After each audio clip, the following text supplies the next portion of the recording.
Hey, what is up, wrestling fans? So, I'm back again with another wrestling review.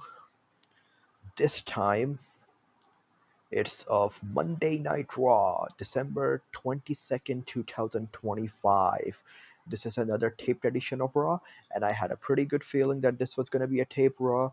The moment last week we saw WWE announce that they're going to have the match between El Rayo Bravo, who's part of the El Grande Americano stable, go up against Javon Evans. Now that is such a taped level match. Like you see that type of match being announced, you know the show is gonna be taped because it's the holiday season and everybody's with their family and friends, and the only Monday Night Raw that is left of this year is gonna be next week. And then off to the new year we go. Kicking things off in 2026, we're going to have the first Monday Night Raw that's going to feature Braun Breaker versus CM Punk. And that is when I think WWE, it's really up to them whether they're going to change the title or not. I don't think they will. They have not really been making risky moves. They might just play the long game and have the Braun Breaker win the championship at WrestleMania. There are rumors going around that Braun Breaker could be winning the Royal Rumble, so there's that. And yeah, I don't know if the fan base is going to agree with that or not, because a lot of people on social media wants CM Punk to go up against Cody Rhodes.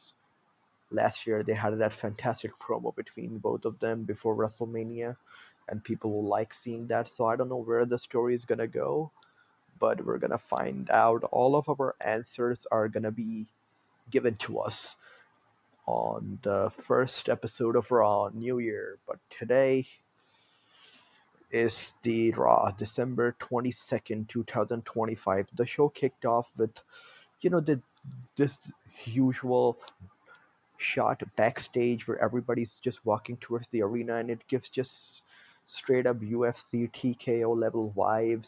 You have CM Punk and Rey Mysterio walking together. You have the Judgment Day and the Vision, and it just gets so repetitive. This is something that I complained about in my SmackDown review, but WWE is just gonna keep on doing this every week. So, anyways, the biggest takeaway from this was A, the ring general Gunther was shown, and the crowd immediately booed. At first, I don't know why, I just gave up this weird feeling that the boos were piped in, but when I look back at the footage, yeah, they were pretty loud and clear. The second, that was Paul Heyman with Braun Breaker and Bronson Reed, the Vision. They were walking backstage and they ran into Austin Theory. And Paul Heyman was like, "You boys, you move along. I'm gonna talk to this guy and see what he's up to," because, you know, Austin Theory has been trying to get into the Vision since past couple of weeks, since the War Games match. And we had this backstage promo between Paul Heyman and Austin Theory. This was a very brief one. Austin Theory, he began explaining that he has made some bad decisions and how he was always supposed to be the future of the company or whatever. And when he got injured, he saw how the Vision, they just take the opportunity, and he wants to take the opportunity as well. And Paul Heyman throughout the promo were like, "Really? Really?" So Heyman moved along, pretty much indicating that, okay, we're gonna give you a shot to join our faction. Then we cut towards Rhea Ripley and Io Sky. Rhea hugged Io, and they were preparing for. Rhea was preparing for her match. And what happened in this match was, towards the end, Asuka was, this was a TV level match, so they were not going to do something crazy, but they pretty much did this angle where Kairi Sane was outside and she was cheating a lot. She pulled Rhea's leg and referee did not see her. Out comes Io Sky. Io was pretty injured and Kairi got the best of her. She slammed her down on the apron, and Then we cut towards a backstage segment between Paul Heyman and the Vision, and Heyman was like, "Where were you two last year? You know, look at you back then and look at you now." And he started explaining how we should give Austin Theory a chance. If he's with us, then that's good. If not, we're gonna drop him on his head. So yeah, so they're willing to give Austin Theory a chance. Then we had a Becky Lynch promo. And guys, you know, Becky Lynch on the mic, she can sometimes really, really just annoy us. But since past few months, ever since that AJ Lee feud, she has been getting more and more better on the mic, at least for me. I'm just talking from my perspective. She got some cheap heat from the crowd by saying how, the match between her and Maxine was just a scam and there was an referee fault. So she said she has some really powerful lawyers, and she called Michigan City miserable Michigan. That's what she called them to get some heat, and immediately crowd started booing. So she cut this promo. This was just, to set up continue the storyline between Maxine and Becky. Then we cut towards backstage where we had Adam Pearce, and he was talking to Stephanie Vaquer. And Stephanie, I don't know why WWE don't have her more competing in the ring. They have her in these backstage promos and these just mini interactions, and she said she's a fighting champion. So Adam Pearce went ahead and gave her a triple threat match between herself, Raquel, and Nikki Bella. So it's gonna be a triple threat between these three on Raw. Then we had Bravo Americano alongside with Rayo Americano and El Grande Americano go up against Javon Evans. And Javon, he's been on Raw, he's been on SmackDown, and recently I was watching the AAA show that they did. So he has been everywhere. WWE is clearly high on him, and they were maybe like, okay, we're gonna give him this showcase match. He doesn't really needed this, but they just went ahead and probably doesn't have anything better to book for this tape show, so they gave us this match. Look now, when it comes to this match, speaking athletically and in ring wise, this was pretty good and solid TV match. But you just got a feel for Bravo and Rayo Americano. These guys are supposedly Pete Dunne and Tyler Bate, and it just makes me, wonder, man, what just happened? You had NXT UK, you had Gunther Walter hold the United Kingdom Championship and had 870 days title reign, and the same people who he used to battle, Pete Dunne, Tyler Bate, Dragunov. Now Dragunov's doing great, but what happened with Pete Dunne? There's, reports that he is booking matches backstage. He's a producer now. He's producing matches, and Tyler Bate, he's just not on Raw. He's just behind a mask, and you can even argue the same for Ludwig Kaiser, who's playing the El Grande Americano gimmick. Will these people be themselves again, or WWE is just going to use them for merchandise and marketability because AAA, Mexico, luchadors, So yeah, I got a feel for these guys. That's not how I thought that their careers are gonna be in WWE. So I hope 2026 is much better for them, and we really get to see, maybe Rayo and Bravo be unmasked. Even if they don't want to unmask El Grande Americano, just unmask those two, have them join the Imperium, and just have them be the dominant group that they, sort of were in NXT UK, a new version. But yeah, then we head towards backstage where Kathy Kelly, lovely Kathy Kelly, she interviewed Dragon Lee and AJ Styles, the current Raw Tag Team Champions, and she asked them that they're going to be going up against the reunited Usos. And they're like, they're ready, you can throw anything at them. This was just a basic generic promo, nothing really crazy. Then we had a cinematic promo where Braun Breaker, he talked about how he's going to beat the living hell out of CM Punk, and how you can't run away from this dog, and how Punk calls himself he's here to make money, right? CM Punk wants to make money after he's done with him. He is not going to be worth a damn. So very intense promo from Braun Breaker, and you can see Braun Breaker, the way he cuts his promos, he's getting better and better. Ever since his rivalry with CM Punk started, he's just showing off more on the mic, and this is getting intense. I really like this, and I don't know if I'm WWE, I'll go ahead and put the title on him on the first Raw of New Year. So yeah, this was a good promo. And then out comes Nikki Bella from the side of the commentary, where the commentary table is. She came from the crowd and she started getting a lot of cheap heat. She talked about how she's a legend, she has been a former champion, and this and that. And then she thrashed the fans for being Detroit Lions fan. And she was like, they wish they were as good as Philadelphia Eagles or Ohio State.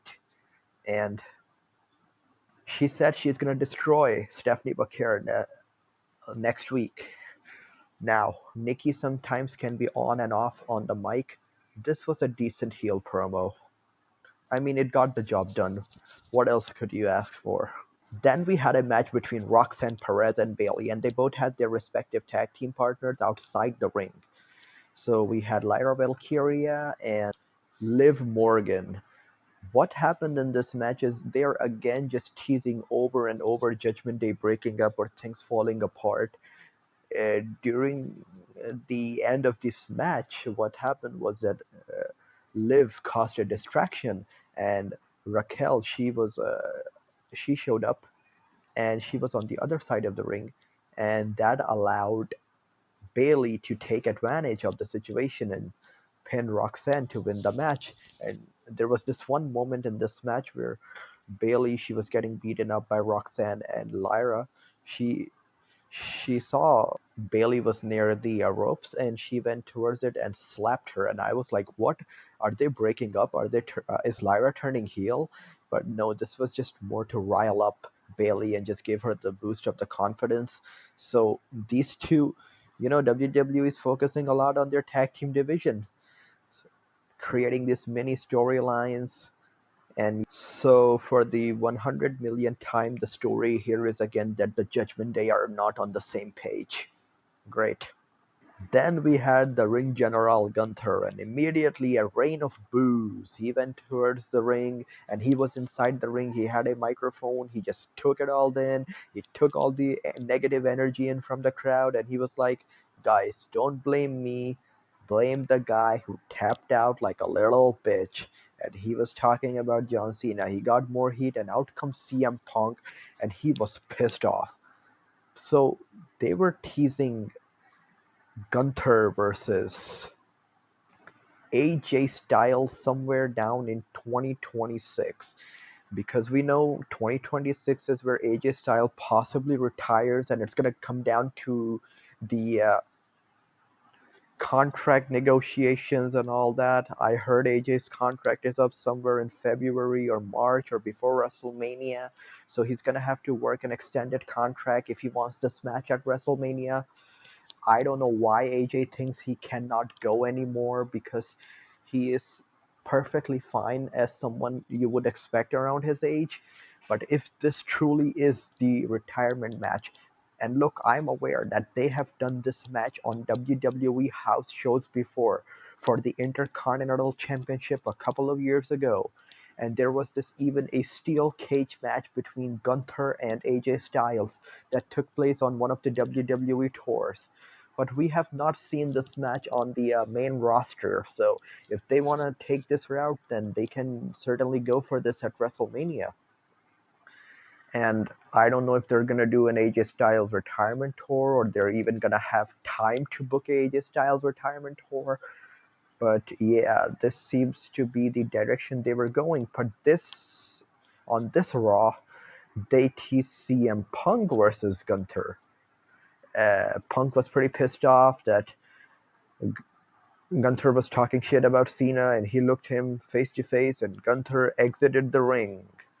and he exited the ring with a smile. He stood on the steel steps and he did again this "you can see me" with the whole waving of the hand and the fingers, mocking Cena. And he's man, he is such a cartoon Disney-like villain.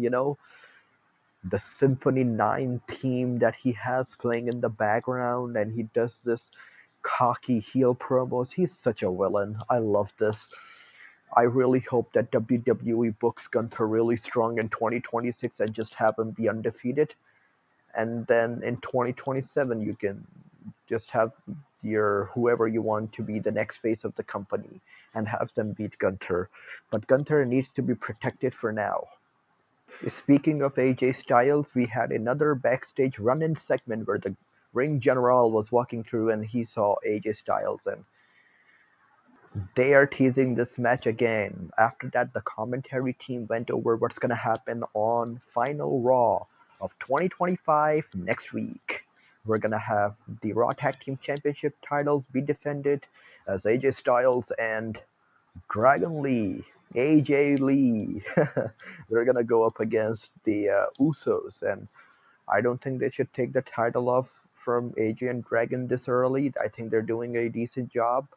But man, Monday Night Raw Tag Team division looks weak. They need more teams. How about we call some more teams up from NXT and strengthen this division? Stephanie Vaquero is going to be defending her title against Nikki Bella and Roxanne Perez. Hopefully, this is the last of this storyline and Stephanie can move on and face much bigger challengers. Alright, then it was time for the main event where CM Punk and Rey Mysterio team up against Bronson Reed and Austin Theory, who has been given chance to join the Vision and prove his allegiance. So, in this match, it was a very basic match. This match was all about the storytelling. Is Austin Theory going to be in the Vision or not? I've heard a lot of people say that Austin Theory might be working for Seth Rollins. If you go back a few years ago, during the pandemic era, Austin Theory was part of a stable with Seth Rollins, so maybe he could be a double agent for Seth. Some people have been saying that. So, yeah, that was pretty much the story. They started working on uh, Ray with a headlock. Reed kicked Punk with a boot to the face. Bronson Reed stood in the ring, you know, and Bronson Reed nailed CM Punk with a forearm to the face and followed up by a body slam. And the heels were in the control of this match. Austin Theory, towards the end, made a blind tag and clothesline Ray. Ray countered Theory into the ropes. Ray hit the 619 kick and 1, 2. He did the whole splash, but Reed broke up with an elbow, and Punk drove Reed onto the floor with a suicide dive. Theory caught uh, Ray with a stunning forearm, and Austin Theory hit the stomp on Ray for the pinfall. 1, 2, 3. The match went about like 15 minutes. Bronson Reed and Austin Theory won, so they're trying to rebuild Austin Theory as well, because Austin Theory has been off WWE television for several months now. The whole breakup with the Grayson Waller never took place, and I'm kind of glad because that was a undercard, not even mid-card, undercard storyline. Austin Theory is a guy who absolutely perfectly fits fine with the Vision, because you need to realize the Vision is a group of about hungry people. It's a group about hungry people who wants to be the future of WWE. Young guys like Logan Paul, and Braun Breaker, who's gonna main event a lot of WrestleManias, I'm sure. Austin Theory is just that type of guy. They had him defeat Cena at WrestleMania 39, but it went nowhere. This is the time. They have to, revitalize him. They have to book him better. And hopefully this is it, because if not, then I am afraid this could be the last Austin Theory run. as he has been so ice cold. This episode of Raw ended with once again Braun Breaker spearing CM Punk from behind. This is the second time he has done that, and he's cutting a lot of intense promos. They're really trying to make you believe that Braun Breaker is going to defeat CM Punk and become World Heavyweight Champion. I think that is the direction that they should go. But the way how Braun Breaker is getting the upper hand, I have a feeling that this is not going to be over on Raw next week. No, not next week, on New Year. So they could be dragging this out, and who knows how long they're going to be dragging this out. This was a pretty dull edition of Raw, but at least the vision kept some parts moving as far as the storytelling goes. So yeah, I hope you guys enjoy this my sort of mini review. There was really nothing much interesting going on, or else I would have pushed this review towards 30 or 40 minutes or so. I like to be straight to the point and just talk about what I want to talk about because I got, stuff, college work. And I'm going to be seeing you guys once again real soon in more wrestling reviews. Hope you guys enjoyed. Peace out.